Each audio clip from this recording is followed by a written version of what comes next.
والروح تسري والملائك حولنا طاب المساء والقلب يسبح في بحار الشوق يحمله الرجاء أسأل دموع العين عن سر البكاء وعن الأماني والمعاني عن معنى الوفاء الحمد لله رب العالمين والعاقبة للمتقين ولا عدوان إلا على الظالمين وأشهد أن لا إله إلا الله ولي الصالحين وأشهد أن محمدا عبده ورسوله أما بعد السلام عليكم ورحمة الله وبركاته walaalayaal maanta oo taariikhdu ay tahay bisha Ramadaan 16 bisha Abriil ama bisha afraadna ay tahay 28 waxaan bilaabaynaa kitaabkii saddexaad oo silsiladeennii kutubtii Ibnu Qayyim raximahullah oon weli sii wadayno insha allahu tacaala. waxaa kitaabkan la yidhaahdaa aan dooranay inaan aqrino kitaab Ar-Ruux libnu Qayyim الروح لابن قيم رحمه الله باسكاله كتاب الروح waxaan arki doonaa maxaa laga wadaa الروح ruuxdu ilaahay baa sheegay oo si sahlan saan u fahanno markii rasuulku sallallahu alayhi wasallam magaalada Madiina uu tagay yahuudi su'aal bay yiraahdeen hal la weydiiyo oo ruuxda hal la weydiiyo الله با وحي كسو دجي مركيبا ويسألونك عن الروح قل الروح من أمر ربي وما أوتيت من العلم إلا قليلا حيكويدين دونان بل الروح ذا روح ذو وأمورها إلهي أوجي هيده هي غيبيات كأه سيدي أطالا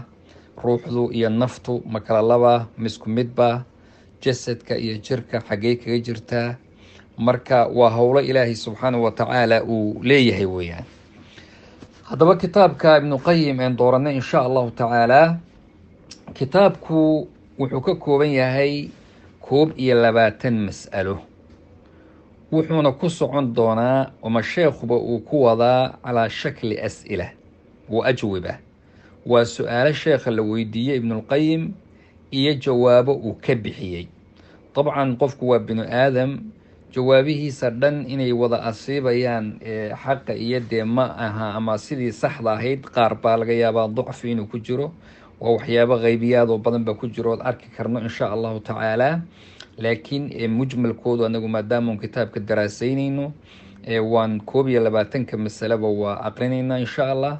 waxaanan sheegaynaa insha allahu dhinaca culimada islaamku ay rajaxiin haddii alla idmo ama sheekhuba uu rajaxayo haddii alla idmo. culimada islaamku kitaabkan way ka hadleen qaar baa dadka waxay shaki geliyeen Ibnu Qayyim inuu leeyahay kitaabkan laakiin taas waxaa la yidhi shaki ma geli karo dadka yaqaana cibaaraadka iyo qaabka iyo manhajka iyo dariiqada sheekhu wax u qoro shaki kuma jiro inuu leeyahay. waa la weydiiyey culimadii waaweynada islaamka sida Sheekh Ibn Baaz iyo Sheekh Saalix Fawzaan iyo culimo kaleba kulligoodna waxay sheegeen inuu yahay kitaab mufiid ah oo aad iyo aad u faa'iido badan talibul cilmigana faa'iido badan u sameynaya iyadoo oo kitaab waliba uu leeyahay dee wax saxana uu yeelan karo waxaan sax ahayna uu yeelan karo insha allahu tacaala. haddaba kitaabku si kooban haddii aynu hordhac ahaan u fiirino muxuu ka hadlayaa wuxuu ka hadlayaa kitaabku masaa'il waxaa ka mid a dadku markii ay dhintaan oo la soo booqdo ma garanayaan dadka ku soo booqda iyo salaamtooda ma garanayaan. waxaa ka mid a arwaaxda dadka dhintay ma kulantaa oo mise soo booqdaan oo misla sheekaystaan iyaga naftooda kuwa dhintay naftooda misu tagaan. waxaa ka mid a arwaaxda dadka nool iyo kuwa dhintay ma is arkaan oo misu tagaan. waxaa ka mid a ruuxdu ma dhimataa mise jirka unbaa dhinta. waa su'aal muhiima ma badankan iyo jirkaa dhinta qofku markaan ilaa wuu dhintay mise ruuxdiisiina way dhimatay. waxaa ka mid a masaa'isha sheekhu ka hadli doono ruuxda oo inta badan nafta loola jeedo yacni ruuxdaas ma loo soo celinayaa qofka qabriga marka la geliyo ruuxdii ma lagu soo celinayaa. waa arki doonaa insha allahu tacaala. wuxuu ka hadli doonaa sheekhu cadaabul qabrigu wiilan wuu jiraayo waa xadiis saxiixa ku sugan iyo aayaad laga fahmayaba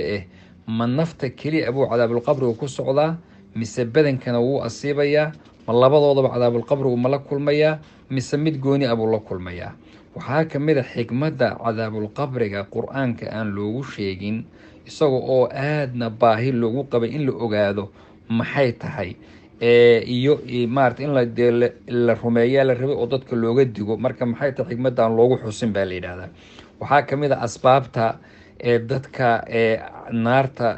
cadaabulqabriga ku jiraan ujeedaa sababaha lagu cadaabayay maxay yihiin oo dadka cadaabulqabriga lagu mutaystaa waxaa ka mid a asbaabta cadaabulqabriga ka badbaadisa qofka maxay tahay waxaa ka mid a qabriga su-aalaha dadka la weydiiyo ma muslimiinta iyo munaafiqiinta iyo kufaartaba miyaa la wada warsadaa mise muslimka iyo munaafiquun baa la weydiinayaa waxaa ka mid a su-aasha munkar iyo nakiir ma ummadeennan unbay gooni ku yihiin mise ummadihii horena way inala wadaagsadaan waxaa ka mid a adfaasha iyo caruurta markii ma la imtixaamaya oo qabriga iyo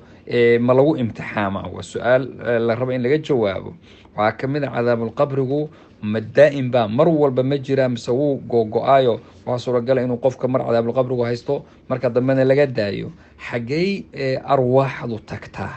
marka ilaa qiyaamada laga gaaro qofku markuu dhinto ruuxdani xaggee aadaa waa su-aal u baahan in la ogaado